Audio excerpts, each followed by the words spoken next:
Degree के YouTube stream platform पे स्वागत है। जैसा हम आपके लिए UP triple UPSC TGT PGT UP डेट सीटेट शिक्षक भर्ती यूनिवर्सिटी न्यूज़ या एसएससी या बैंकिंग या अदर शिक्षा जगत से रिलेटेड सभी प्रकार की न्यूज़ें जो कि विभिन्न समाचार पत्रों पर विभिन्न सूचनाएं जो प्रकाशित होती हैं एग्ज़ाम नगरी, उन सभी खबरों को एक ही प्लेटफॉर्म पर आप सभी के लेने के लिए हमेशा प्रयासरत रहा है और आपको दे रहा है।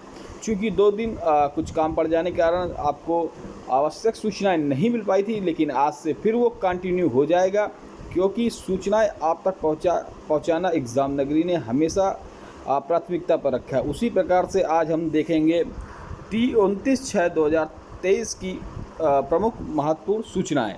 उससे पहले जो भी भाई बहन चैनल पे नए हैं, जो अभी तक चैनल को सब्सक्राइब नहीं किया, सब्सक्राइब कर बेल आइकन दबा दें, जिससे उनको सूचनाएं नोटिफिकेशन तय समय पर या कहें जो भी दिनांक डे बाय डे या उसी दिनांक की सूचनाएं होती हैं वो सब सूचनाएं आप तक अगर सबसे पहले पहुंच जाएं तो आपके लिए अच्छा होता है। क्योंकि मैं हर वीडियो में कहता हूं कोई भी सूचना या कोई भी ऐसी नोटिफिकेशन है जो आपको सबसे पहले मिल जाए तो आपके लिए वो लाभदायक होती है। अगर बाद में मिलती है तो जब उसका समय निकल जाए तो वो सूचना व्यर्थ रहती है। इसीलिए कहता हूँ चैनल को सब्सक्राइब कर बेल आइकन दबा दें, जिससे सूचना मिलती रहे। हाँ, लाइक एंड शेयर जरूर कर दें, जिससे और भी भाई बहनों को ये सूचना मिलती रहे। चलिए स्टार्ट करते हैं। पहली खबर है, प्रमोशन के साल भर बाद भी शिक्षकों की होगी तैनाती। 21 मई 2022 को कमेटी की संस्तुति पर हुई थी पदोन्नति। तो राजकीय शिक्षकों के प्रमोशन के साल भर बाद भी उनकी तैनाती की प्रक्रिया शुरू हुई है। 21 मई 2022 को विभागीय पदोन्नति कमेटी डीपीसी की बैठक पर 239 पुरुष शिक्षकों को अधीनस्थ राजपत्रित पद पर पदोन्नति दी गई थी। उसके बाद उन्हें राजकीय हाईस्कूल प्रधानाध्यापक, राजकीय इंटर कॉलेज उप प्रधानाचार्य समेत अन्य पदों पर तैनाती मिलनी चाहिए थी, लेकिन इनमें से 84 को ही तैनाती मिल सकी थी। 16 शिक्षक सेवानिवृत्त हो गए थे, जबकि 138 साल भर से अधिक समय बीतने के बावजूद तैनाती का इंतजार कर रहे थे। 138 शिक्षकों में प्रवक्ता कोटे के 72 और एलटी गेट कोटे के 66 के पदस्थापन के लिए अपर निदेशक राजकीय के गुप्ता ने बुधवार को सभी जिला निरीक्षकों को पत्र भेजकर 3 दिन में सेवा विवरण का मिलान करने और त्रुटियों को निवारण के लिए निर्देश दिए हैं। गौरव मतलब है कि 30 जून तक तैनाती होने पर भी प्रमोशन निरस्त हो जाता है। देखिए, छात्रावास में हुई वीडियो जो एग्जाम परीक्षा उसकी समीक्षा हुई थी। तो इस समीक्षा में दोनों दिन की पालियों पर आए प्रश्नों पर समीक्षा की गई, जिसमें अभ्यर्थियों ने इस परीक्षा में सबसे आसान जो कि प्रश्न पत्र रहा 26 जून की पहली पाली का। इसके बाद प्रश्न पत्र कठिन होते चले गए और सबसे कठिन प्रश्न पत्र 27 जून की दूसरी पाली का था। इसमें अभ्यर्थी जीएस रीजनिंग को लेकर हिंदी तक के प्रश्नों पर उलझे रहे। चलिए अगली न्यूज़ है, उत्तर प्रदेश लोक सेवा आयोग ने जारी किया लंबित परिणाम। प्रतीक्षा सूची से 5 साल बाद 914 को नौकरी। भर्ती आयोग पर निर्णय नहीं तो रोष।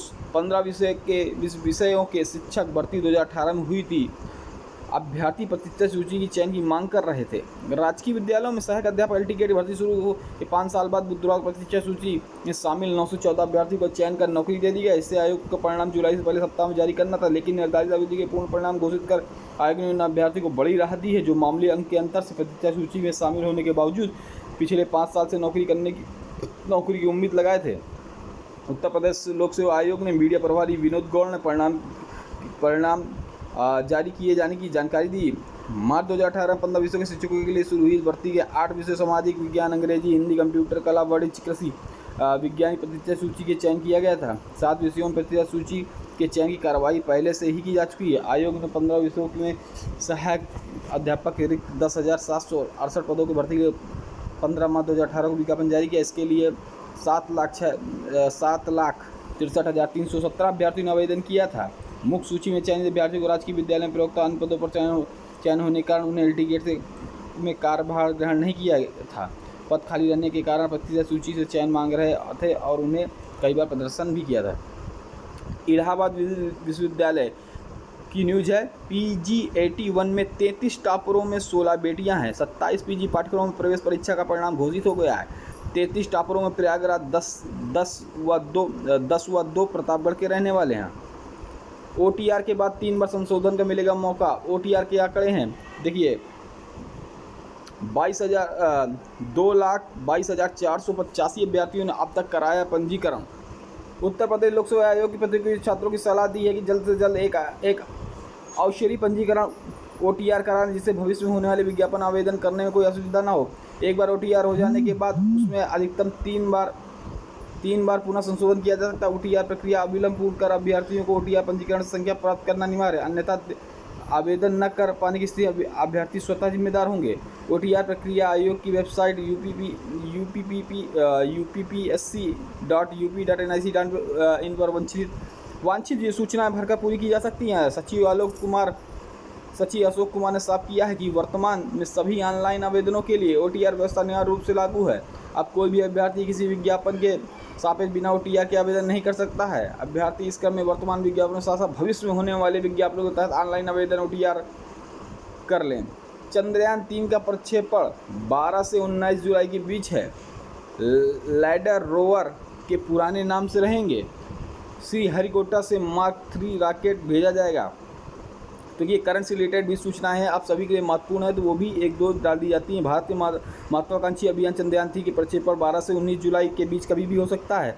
भारतीय अनुसंधान संगठन इसरो के चेयरमैन S सोमनाथ ने कहा है कि हम जल्द से जल्द किसी संभावित तिथि पर विचार कर रहे हैं। 12, 13, 14 या 19 जुलाई कोई भी तिथि हो सकती है। सोमनाथ ने कहा कि रॉकेट एकीकरण काम 2 या 3 दिन में पूरा हो सकता है। उसके बाद प्रशिक्षण कार्यक्रम चलेगा। सारे प्रशिक्षण पूर्ण होने के बाद प्रशिक्षण की अंतिम तिथि घोषणा की जाएगी। हालांकि इसरो ने एक अधिकारी ने दावा किया कि चंद्रयान 3 का प्रक्षेपण 13 जुलाई की दोपहर 2:30 बजे से आंध्र प्रदेश के श्रीहरिकोटा स्थित सतीश धवन अंतरिक्ष केंद्र में होगा।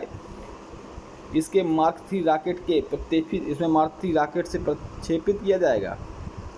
सफल हुए तो चौथा देश हो जाएगा भारत। चंद्रयान मिशन सफल रहा तो अमेरिका, रूस, चीन के बाद ऐसा करने वाला भारत चौथा देश बनेगा। राजकीय महाविद्यालयों में प्रवक्ता, प्रोफेसर और प्रचारक के स्थानांतरण पर सवाल।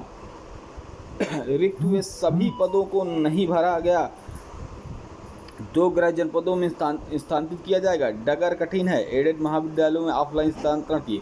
चलिए, एडी गेट भर्ती परीक्षा के चयनों की द्वितीय सूची जारी हुआ है, जिसकी मैंने आपको पहले ही जानकारी दे दी थी। परिष्कृत तबादले के आवेदन जल्द। परिषदीय प्राथमिक उच्च प्राथमिक विद्यालय शिक्षकों को अंतर जनपदीय पारस्परिक स्थानांतरण के लिए आवेदन किसी भी समय शुरू हो सकते हैं। बेसिक शिक्षा प्रचार सचिव प्रताप सिंह बघेल ने बुधवार को सभी बेसिक शिक्षा अधिकारियों को पत्र लिखा है, जिन्हें स्थानांतरण के लिए 2 जून के शासनादेश के अनुपालन में NIC लखनऊ से पोर्टल लाइव किए जाने का अनुरोध किया है। NIC के पोर्टल www.interdistrictintra.upsdc.gov.in के लाइव होने पर आवेदन शुरू होंगे। 2 जून से अपर मुख्य सचिव बेसिक शिक्षा दीपक कुमार की ओर से जारी शासनादेश में अंतर जनपदीय प्राथमिक स्थानांतरण प्रक्रिया समांतर रूप से चलने की बात लिखी है। देखिए, जॉब अलर्ट देख लीजिए। MTS 2023 के आवेदन कल से होंगे।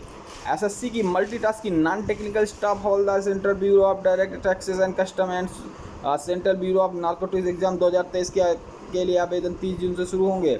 आयोग की ओर से इस संबंध में बुधवार सूचना जारी कर पहले ही 14 जून को ऑनलाइन आवेदन शुरू होने थे, लेकिन कुछ अड़चन के कारण देरी हो गई थी। तो ये रही आज के समाचार पत्रों पर छपी कुछ विभिन्न सूचनाएं जो आपको विद्यार्थी जीवन में बहुत ही महत्वपूर्ण हो सकती है। तो सभी विद्यार्थियों से आशा है कि सभी ने सब्सक्राइब कर बेल आइकन दबा दिया होगा, लाइक एंड शेयर भी कर दिया होगा। जय हिंद, जय भारत। कल फिर मिलेंगे एक नई सूचनाओं के साथ। धन्यवाद।